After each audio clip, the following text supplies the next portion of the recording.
ఏలూరు జిల్లా కొయ్యాలగూడెంలో దారుణం చోటు చేసుకుంది.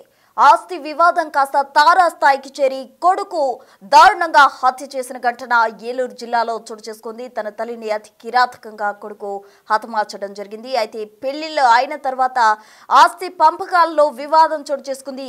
అది కాస్త తారాస్థాయికి చేరి తల్లిపై కత్తితో అతి కిరాతకంగా దాడి చేసే అంత తీవ్రతకు దారి తీసిందని చెప్పుకోవచ్చు. నడి రోడ్డుపై కత్తితో తల్లిపై కొడుకు దాడి చేసిన ఘటన ఏలూరు జిల్లా కొయ్యాలగూడెంలో చోటు చేసుకుంది. జొక్కు నరసమ్మకు ఓ కూతురు కొడుకు భర్త మృతితో కుటుంబ భారం నరసమ్మే మోస్తూ వస్తుంది. అయితే కూరగాయలు అమ్ముతూ పెంచి పెద్ద చేసింది ఆ తల్లి. అయితే పిల్లలిద్దరికి పెళ్లిళ్ళు అయ్యాయి.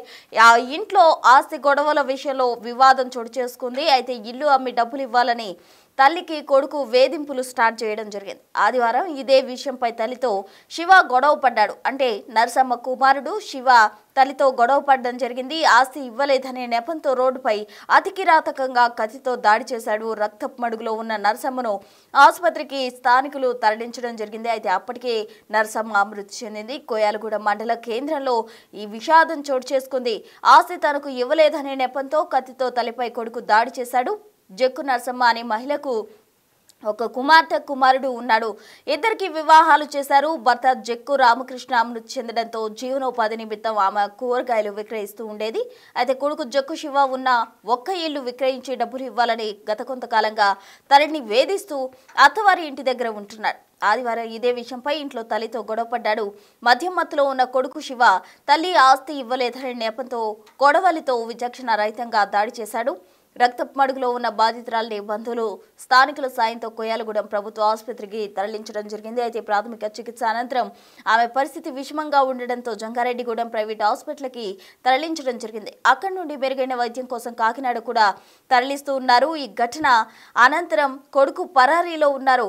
పోలీసులు కేసు నమోదు చేసి దర్యాప్తు చేస్తూ ఉన్నారు. అయితే ఈ ఘటన ఏలూరు జిల్లా కొయ్యాలగూడెం వ్యాప్తంగా కూడా తీవ్ర విషాదాన్ని నింపింది అని చెప్పుకోవచ్చు. స్థానికులు కూడా షాక్ అయిన పరిస్థితి చోటు చేసుకుంది. అయితే ఆస్తి ఇవ్వలేదు అన్న నెపంతో కన్న తల్లిని అతి కిరాతకంగా కుమారుడు చంపడం, విచక్షణ రహితంగా చంపడం అనేది తీవ్రమైన విషాదాన్ని కలిగిస్తుందని చెప్పుకోవచ్చు. ఆస్తి ఇవ్వలేదు అన్న నెపంతో కన్న తల్లిని అతి కిరాతకంగా హత్య చేశాడు కొడుకు. ఈ ఘటన ఏలూరు జిల్లా కొయ్యాలగూడెంలో చోటు చేసుకుంది. అయితే కొయ్యాలగూడెంలో ఈ ఆస్తి వివాదం ఎందుకు చోటు చేసుకుంది, అసలు తల్లిని చంపే అంత కోపం ఎందుకు వచ్చింది అన్న దానికి సంబంధించి, అసలు అక్కడ ఏం జరిగింది అన్న దానికి సంబంధించి కూడా కుటుంబ సభ్యులు మాట్లాడడం జరిగింది. ఒకసారి ఆ బయట చూద్దాం.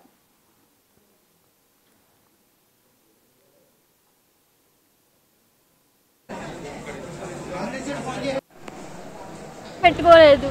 ఒకసారి మా ముందే కర్రచుకుని తలకాయ పగిలేలా కొట్టేశాడు. తలకాయ పగిలిపోయింది, చెయ్యి కట్టినరుగుంది. ఆయనే తీసుకెళ్ళి హాస్పిటల్లో స్ఫూర్తి హాస్పిటల్లో పెట్టాడు. తీసుకొచ్చాడు.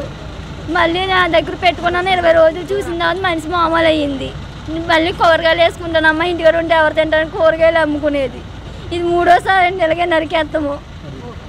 ఎందుకు కొడుతున్నాడో ఏంటో ఆడికే తెలియదు. కొన్ని ఏదన్నది మనుషులు మెరుగుల్లో పెట్టి మాట్లాడుకుని అదని ఇదని చేసుకుంటూ మానేసి అలా చేస్తున్నాడండి. అమ్మగారండి, అన్నయ్య. అమ్మగారి దగ్గరికి వెళ్ళి మిమ్మల్ని చంపేస్తాను గట్టని కత్తి తుచ్చుకెళ్ళి ఇసురుకుంటూ వెళ్ళాడండి. ముందు అక్కడ నేను లేకపోయేటప్పుడు మా బావగారులు గట్ట అందరూ ఆపారండి. ఈదురు అందరూ, మా బావగారు, మా నాన్నగారు, మా అక్కలు ఆపితే ఈ లోపు నీవు గురించి కాదు, మా అమ్మ రమ్మని నేను నరుగుతాను, ముందు నీ అవ్వాక మా అమ్మ దగ్గరికి వెళ్తానని ముందు తర్వాత వాళ్ళ అమ్మగారి దగ్గరికి వెళ్ళాడండి. వాళ్ళ అమ్మగారి దగ్గరికి వెళ్ళేటప్పటికి వాళ్ళ అమ్మగారు దారిలో కనపడేటప్పటికి వాళ్ళ ఆవిడ మీద అలా కత్తి తెచ్చుకుని నరుక్కుంటూ వచ్చాడండి. ఈ అంతా మాకు తెలిసేటప్పటికి ఈ టైం అయిందండి. ఎవరి మీద దాడి చేస్తారో తెలుస్తలేదండి. వాడు ఎక్కడ ఉండడం తెలియదండి, పారిపోయాడండి. ఎక్కడ తిరిగినా కనపడలేదు. సెంటర్ మొత్తం కూడా తిరిగారు, కూరలు ఎక్కడ కనపడలేదండి. ఎవరు ఆపుతా చూసినాడు, ఆపుతా లేదండి. అందరి మీద కత్తిలు కట్టి ఇసురుకుంటే కత్తి సుత్తు తీస్తున్నాడండి. జరిగింది కొయ్యగూడెం మండలంలో అశోక్ నగర్ అండి, రామాలయం వెనకాలండి వీధిలో. సెంటర్ అండి. సెంటర్ అంటే ఆ ఏరియాకి అదే అండి హెడ్. అక్కడే జరిగిందండి. ఆ టైం 4 అవుతుంది కానీ ఆ టైం అందరూ పడుకుంటారు సండే కదండి. ఎవరో దొరకపోయేటప్పటికి అసలు వస్తే ఆపుతాకి ఎవరు దొరకలేదండి. నాకు ఈడు కూడా వచ్చిన 2-3 వస్తే అందరి మీద కత్తి కట్ట ఇసురుతో మొదలెట్టాడండి. భయమేసి ఎవరో వెళ్ళలేదండి.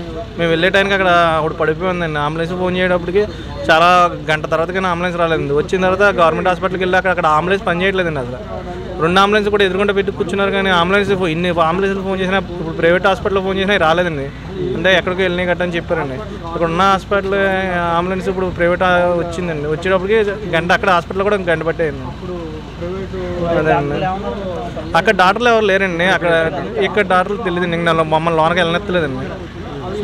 సీరియస్గా బాగా క్రిటికల్గా ఉంది ఆవిడ పరిస్థితి, చెప్పలేము. గుంటూరు గట్ట తీసుకెళ్ళమని అంటున్నారండి. లోనకి వెళ్ళకుండా బయట చెప్పేస్తారు. మా రిలేటివ్స్ అండి ఆవిడ. అయితే హాస్పిటల్ ఇలా జరిగిందని తెలిసి వెళ్ళాం. వెళ్ళేటప్పటికి ఇవాళ సండే అవటంలో ప్రైవేట్ హాస్పిటల్లో అంబులెన్స్లు సర్వీసులు లేవు. 108, 104 ఉన్నాయి కానీ ఎన్నిసార్లు ట్రై చేసినా సరే అది నిలిచిపోయి వారం పైన అవుతుందండి. హాస్పిటల్ ఎదురు దిష్టి బొమ్మల్లా పెట్టి కూర్చున్నారు. అసలు ఈ గవర్నమెంట్ అనేది ఏం చేస్తుంది అనేది అసలు పెద్ద విచిత్రం అండి. గవర్నమెంట్ అసలు పని చేస్తుందా లేదా? గవర్నమెంట్ హాస్పిటల్ 100 పడకల హాస్పిటల్ అన్నారు, డాక్టర్లు లేరండి అక్కడ. కోయిలగూడెం మండల హెడ్ క్వార్టర్లో ఆ రకంగా ఉందంటే అది చాలా ఇది. గవర్నమెంట్ ఏం చేస్తుంది అనేది అసలు ఎవరికి. 108 ఫోన్ చేస్తే 1 మినిట్లో వచ్చేదండి. అటువంటిది గంటల తరబడి ఆవిడ అక్కడ ఉండటం సీరియస్ అయిందండి. బాగా సీరియస్. అంత సీరియస్లో ఉన్నప్పుడు కూడా అలా చేయడం చాలా అది ఇది. ప్రైవేట్ హాస్పిటల్లో అంబులెన్స్ పెట్టుకొచ్చారు. అది తెలియదండి వివరాలు. ఎవరో లేరండి. దారిలో ఇంటికి వచ్చామని దారి కాసి చేసేది. సెంట్రల్ నుంచి ఇంటికి వచ్చామని దారిలో. ఇది 3వసారి. ముందు 2 సార్లు కొట్టాడండి. కొట్టినా మేము తోడబుట్టినోడని మేము ఎక్కడా బయట పెట్టుకోలేదు. ఒకసారి మా ముందే కర్రచుకుని తలకాయ పగిలేలా కొట్టేశాడు.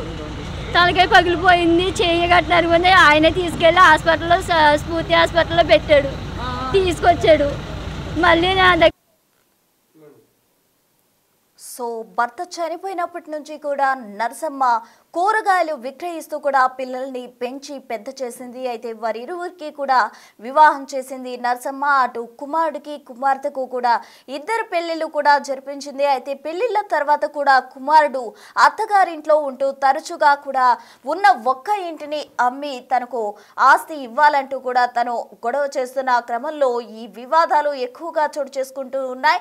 అయితే ఒక్కసారిగా ఆదివారం కుమారుడు శివ వచ్చి తన తల్లితో ఇంటిని అమ్మి డబ్బులు ఇవ్వాలంటూ కూడా గొడవ చేస్తున్న క్రమంలో ఒక్కసారిగా తల్లిని అతి కిరాతకంగా రోడ్డుపై నరికి చంపాడు కుమారుడు శివ. అయితే ఆమెకు నరికి ప్రయత్నం చేసిన క్రమంలో స్థానికులు చూసి ఆమెను హాస్పిటల్కి తరలించడం జరిగింది. అయితే ప్రజెంట్ మెరుగైన చికిత్స కోసం తల్లి నరసమ్మను కాకినాడ హాస్పిటల్కు తీసుకెళ్లడం జరిగింది. ప్రాథమిక చికిత్స అనంతరం ఆదివారం ఇదే విషయంపై తల్లితో శివ గొడవ పడ్డ సంగతికి సంబంధించి కూడా స్థానికులు కూడా మాట్లాడడం జరిగింది. అయితే శివ గత కొంతకాలంగా కూడా తల్లిని ఆస్తి కోసం వేధిస్తున్నాడంటూ కూడా వాళ్ళు చెప్పడం జరిగింది. మరోవైపు కుటుంబ సభ్యులు కూడా ఈ విషయానికి సంబంధించి తీవ్రమైన విషాదం వ్యక్తం చేస్తున్నారు. అయితే తల్లిని కొడుకు చంపే ప్రయత్నం చేశాడంటూ కూడా వాళ్ళు చెప్తూ ఉన్నారు. రక్తపు మడుగులో ఉన్న నరసమ్మను స్థానికులు హాస్పిటల్కు తరలించడం జరిగింది. అక్కడ ప్రాథమిక చికిత్స అనంతరం మెరుగైన చికిత్స కోసం కాకినాడ హాస్పిటల్కు తరలించారు. ప్రజెంట్ నరసమ్మ ట్రీట్మెంట్ తీసుకుంటూ ఉంది. ఈ ఘటన ఏలూరు జిల్లా కొయ్యాలగూడెంలో చోటు చేసుకుంది అని చెప్పుకోవచ్చు. అయితే తల్లిని అతి కిరాతకంగా కుమారుడు చంపడానికి సంబంధించి కూడా పోలీసులు కేసు నమోదు చేసి దర్యాప్తు చేపట్టడం జరిగింది. అంటే ఈ మధ్య కాలంలో ఎక్కువగా కూడా ఈ ఆస్తులకు సంబంధించి వివాదాలు కుటుంబంలో చాలా చోటు చేసుకుంటున్నాయి. చాలా మంది కూడా ఒకరినొకరు చంపుకుంటున్న సంఘటనలు కూడా చోటు చేసుకుంటున్న క్రమంలో తాజాగా ఏలూరు జిల్లా కొయ్యాలగూడెంలో తల్లిని ఆస్తి కోసం చంపే ప్రయత్నం చేశారు కుమారుడు శివ. అయితే వెంటనే అప్రమత్తమై గమనించిన స్థానికులు అక్కడ ఉన్న నరసమ్మను రక్తపు మడుగులో ఉన్న నరసమ్మను హాస్పిటల్కు తీసుకెళ్లారు. అక్కడ ప్రాథమిక చికిత్స అనంతరం కూడా మెరుగైన వైద్యం కోసం కాకినాడ హాస్పిటల్కు తరలించడం జరిగింది. ప్రజెంట్ నరసమ్మ ట్రీట్మెంట్ తీసుకుంటూ ఉన్నారు. మరోవైపు కుమారుడు శివను పోలీసులు అదుపులోకి తీసుకున్నారు. ఈ కేసుకు సంబంధించి కూడా పోలీసులు దర్యాప్తు చేస్తూ ఉన్నారు.